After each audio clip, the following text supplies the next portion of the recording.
Chẳng đời xa dương miền là côn pre sama samput chia rõm bạn dương ai bóng pin nơi cách tượng đi bàn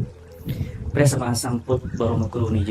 dương bàn căn vô chia pre sasda là bọn dương hỏi mà này nhận nhộm một nâng nhận nhộm bồn thầm ấy thang saranang ke chami thong meng saranang ke chami sang khang saranang ke chami nhiệt nhôm bờ không ở tây tự chiết cầm mẹ mù lăng cả hết thoa nè bờ không ở tây tự chiết nhiệt nhôm ở thọp sòng song chất chẹt la được không côn bờ tận trai thế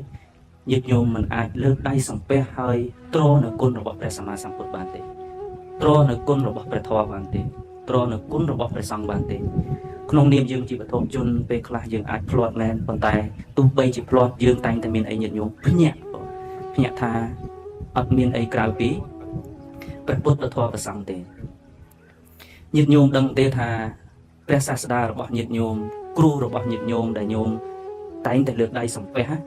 ថាតើព្រះអង្គអស្ចារ្យប៉ុណ្ណាញាតិញោមធ្លាប់ដឹងទេ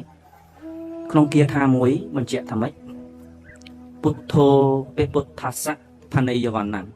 មានន័យថាមានព្រះសម្មាសម្ពុទ្ធមួយអង្គញាតិញោមណាហើយត្រូវពណ៌នានៅគុណរបស់ព្រះសម្មាសម្ពុទ្ធមួយអង្គទៀតគម្ពីរបញ្ជាក់ថាអាយុកាលនៃកັບនេះចៃរៈទីកមន្តរេគឺមានអាយុកាលនឹងចោលណាស់ឧបមាមានទេវតាមួយអង្គយកកន្សែងសូត្រនឹងទៅជូតភ្នំថ្មញាតិញោមមកយួនទំហំ100ឆ្នាំម្ដងញាតិញោមគិត100ឆ្នាំម្ដងយកកន្សែងសូត្រនឹងទៅជូតភ្នំនឹងគម្ពីរថាអាយុនៃកັບនឹងក៏អត់អស់ដែរចឹងមានន័យថាកັບនឹងអាយុច្រើនណាស់ប៉ុន្តែគម្ពីរបញ្ជាក់ថាមានព្រះសម្មាសម្ពុទ្ធមួយអង្គហើយទៅពណ៌នានៅគុណរបស់ព្រះសម្មាសម្ពុទ្ធមួយអង្គទៀតកັບនឹងអាចអស់ញាតិញោមកັບនឹងអាចអស់ប៉ុន្តែគុណរបស់ព្រះសម្មាសម្ពុទ្ធអត់អស់ទេញាតិញោមគុណរបស់ព្រះសម្មាសម្ពុទ្ធអត់អស់ទេញាតិញោមពិចារណាគិតមើលថាព្រះសាស្តាគ្រូមានព្រះពុទ្ធបដិមាជាអារម្មណ៍ដែលញាតិញោមថ្វាយបង្គំរាល់ថ្ងៃនេះតើជាបុគ្គលអស្ចារ្យប៉ុណ្ណាមានព្រះសម្មាសម្ពុទ្ធមួយអង្គទៅពណ៌នានៅគុណរបស់ព្រះអង្គហើយទោះបីជាកັບនឹងអស់ក៏ដោយគុណរបស់ព្រះសម្មាសម្ពុទ្ធអត់អស់ទេអញ្ចឹងហើយបានគម្ពីរបញ្ជាក់ថែមទៀតថាបើមានបុគ្គលណាជ្រះថ្លានៅគុណ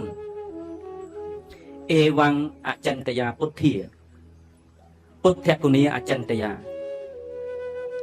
អញ្ចឹងបើគុណរបស់ព្រះសម្មាសម្ពុទ្ធនឹងមិនអាចពណ៌នាបានទេប៉ុន្តែបើមានបុគ្គលណាមួយ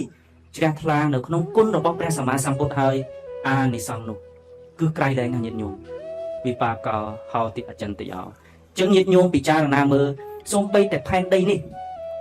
មិនអាចទ្រនៅព្រះសម្មាសម្ពុទ្ធ2អង្គទេ2អង្គបានទេញាតិញោមហេតុអីញាតិញោមដោយសារគុណរបស់ព្រះសម្មាសម្ពុទ្ធនឹងក្រៃលែងពេកប៉ុន្តែញាតិញោមអាចទ្រនៅគុណរបស់ព្រះអង្គបានដាក់នៅក្នុងដួងចិត្តបានមានន័យថាបេះដូងរបស់ញាតិញោមនឹងទឹកចិត្តរបស់ញាតិញោមនឹងអស្ចារ្យទេញាតិញោមគិតអញ្ចឹងថាខ្ញុំផែនដីនឹងអាចទ្រតែព្រះសម្មាសម្ពុទ្ធមួយអង្គបានទេប៉ុន្តែចិត្តរបស់ខ្ញុំបេះដូងរបស់ខ្ញុំអាចទ្រនៅគុណរបស់ព្រះសម្មាសម្ពុទ្ធបានថាចិត្តរបស់ខ្ញុំនឹងអស្ចារ្យប៉ុណ្ណាចឹងហើយបាននៅក្នុងគម្ពីរវិសុទ្ធិមគ្គប្រាប់ថាចិត្តរបស់បុគ្គលណាដែលរំលឹកនៅគុណរបស់ព្រះសម្មាសម្ពុទ្ធជារឿយចិត្តរបស់បុគ្គលនោះកាយរបស់បុគ្គលនោះដូចជាអីញាតិញោមដូចជាព្រះចេតិយចឹងមានន័យថាជាទីគោរពបូជាដល់មនុស្សផងដល់ពពុទ្ធទេវតាផងអាត្មាលើករឿងនេះឡើងបើបងទាំងពីររូបញាតិញោមទាំងអស់គ្នាអត់មាននៅចិត្តបង្អោនក្នុងគុណរបស់ព្រះសម្មាសម្ពុទ្ធទេมันអាចធ្វើកិច្ចទាំងអស់នេះបានទេញាតិញោមมันអាចលើកដៃសំពះបានទេយើងជាបុគ្គលដែលមាននៅទឹកធិវិន័យណាទាំងអាត្មាទាំងអីនេះវត្ថុជននេះมันងាយនឹងគោរពអ្នកដទៃទេมันងាយទេបងតើតែមានហេតុអីមួយញាតិញោមមែនទេអាហ្នឹងយើងនិយាយក្នុងសភាវៈវត្ថុជនតើតែមានហេតុអីមួយបានយើងគោរពគេប៉ុន្តែការលើកដៃសំពះចំពោះព្រះពុទ្ធព្រះធម៌ព្រះសង្ឃនេះយើងអត់មានលក្ខខណ្ឌទេបងអត់មានលក្ខខណ្ឌទេគឺដោយសារក្នុងដួងចិត្តនឹងមានឧបនិស្ស័យស្រឡាញ់ព្រះសម្មាសម្ពុទ្ធដូចជាព្រះ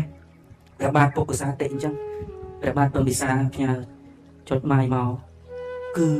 អត់ដែលឃើញព្រះសម្មាសម្ពុទ្ធទេប៉ុន្តែឮនៅពាក្យថាចូលអ្នកយកព្រះពុទ្ធព្រះធម៌ព្រះសង្ឃជាទីពឹងគ្រាន់តែឮពាក្យនឹងភ្លាមញាតិញោមចិត្តនឹងជ្រះថ្លាណាស់ហ៊ានលះអ្វីគ្រប់យ៉ាងដាក់ចោលនៅទឹកធិវិន័យដើម្បីទៅរកព្រះសម្មាសម្ពុទ្ធសួរថាយើងធ្វើចឹងធ្វើអីដំណើរនៃជីវិតនេះគឺគុណរបស់ព្រះសម្មាសម្ពុទ្ធនឹងអស្ចារ្យអាត្មាប្រើពាក្យមួយថាអត់មានការធ្វើនៅវិធីគេថារំដោះគ្រោះ ឬក៏លើករាសីខ្លាំងជាងការរំលឹកគុណរបស់ព្រះសម្មាសម្ពុទ្ធទេខ្លាំងក្រៃលែងណាស់គឺអស្ចារ្យក្រៃលែងណាស់សូម្បីតែមានឱកាសពោលនៅពាក្យថាសម្មាសម្ពុទ្ធមួយម៉ាត់ក៏ញ៉ាំងឲ្យចិត្តរបស់ញាតិញោមនឹងមិនឲ្យកើតនៅក្នុងចក្រវាលដទៃទៀតក្រៅពីមង្គលចក្រវាលនេះដែរញាតិញោមពិចារណាមើលថានៅក្នុងសកលលោកនេះមានចក្រវាលច្រើនណាស់ញាតិញោមក្នុងពុទ្ធសាសនាអនន្តចក្រវាលហើយព្រះសម្មាសម្ពុទ្ធបរមគ្រូនៃយើង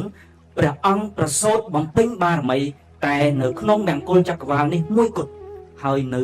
លើផែនដីនេះតែមួយគត់យើងសួរខ្លួនឯងថាចក្រវាលរាប់មិនអស់បែរជាយើងមិនទៅកើតយើងមកកើតនៅក្នុងមង្គលចក្រវាលសួរខ្លួនឯងថាជាអ្នកមានបុណ្យទេពេលខ្លះយើងភ្លេចញាតិញោមយើងភ្លេចថាយើងជាអ្នកមានបុណ្យយើងមានទុកអីតិចតួចនឹងប្អូនណាអូយពិបាកណាប៉ុន្តែយើងអត់សម្លឹងសម្លឹងមើលនៅគំនរបុណ្យរបស់យើងដែលយើងបានទទួលពរពីព្រះសម្មាសម្ពុទ្ធបានកើតនៅក្នុងមង្គលចក្រវាលហើយមានអីទៀតញាតិញោមមានតថេសម្បត្តិមានកតេសម្បត្តិកើតជាមនុស្សហើយមានតថេសម្បត្តិបានជ្រកក្រំមរលគុណព្រះពុទ្ធព្រះធម៌ព្រះសង្ឃទៀតអញ្ចឹងញាតិញោមត្រូវបង្អោនចិត្តឲ្យជ្រះថ្លាពេលដែលចិត្តរបស់ញាតិញោមមាននៅគុណព្រះពុទ្ធព្រះធម៌ព្រះសង្ឃហើយញាតិញោមរឿងអីតិចតួចវាជ្រាបមកបានប៉ុន្តែវាអត់នៅយូរទេដោយអំណាចនៃសតិរលឹកដឹងតន់នឹងហើយមានរឿងអីតិចតួចមានបញ្ហាអីតិចតួចញាតិញោមទៅណាញាតិញោមធ្វើបុណ្យដូចថ្ងៃហ្នឹងទម្លាប់របស់បងអាត្មាដឹងគឺធ្វើបុណ្យវាអត់មានអីក្រៅពីគឺញ៉ាំងឲ្យបុណ្យនឹងឧបត្ថម្ភឲ្យជីវិតរបស់យើងនឹងរុងរឿងទេព្រោះអំណាចនៃសេចក្តីល្អហ្នឹងទ្របានទ្រអំណាចនៃគុណរបស់ព្រះសម្មាសម្ពុទ្ធគុណពធគុណប្រសង្ឃហ្នឹងញ៉ាំងឲ្យជីវិតរបស់យើងនឹងអាចដោះស្រាយបញ្ហាទៅដោយរលូនបានពីព្រោះបញ្ហានៅក្នុងជីវិតរបស់យើងខ្លះគ្រាន់តែវិភាគគ្រាន់តែដោះស្រាយទៅតាមបញ្ញាអត់ទាន់គ្រប់ទេញាតិញោមមែនទេញាតិញោមរឿងខ្លះវាហួសពីកម្រិតនៃបញ្ញារបស់យើងអញ្ចឹងយើងត្រូវមានសទ្ធាជឿជាក់ថាមានតែការបំពេញបុណ្យដោយបង្អោនចិត្តជ្រះថ្លាក្នុងគុណរបស់ព្រះសម្មាសម្ពុទ្ធគុណពធគុណប្រសង្ឃនេះទេអាចដោះស្រាយនៅបញ្ហាជាច្រើនបានដោយប្រសង្ឃចឹងញាតិញោមលោកទៅនៅក្នុងព្រៃពេលខ្លះចិត្តដែលខ្លាចហ្នឹងញាតិញោមមិនអាចវិភាគបានទេទោះបីជាយើងបែងចែកទៅជាបរមត្តអនិច្ចំទុក្ខអនត្តាក៏ដោយប៉ុន្តែចិត្តរបស់ពធជននេះវានៅខ្លាច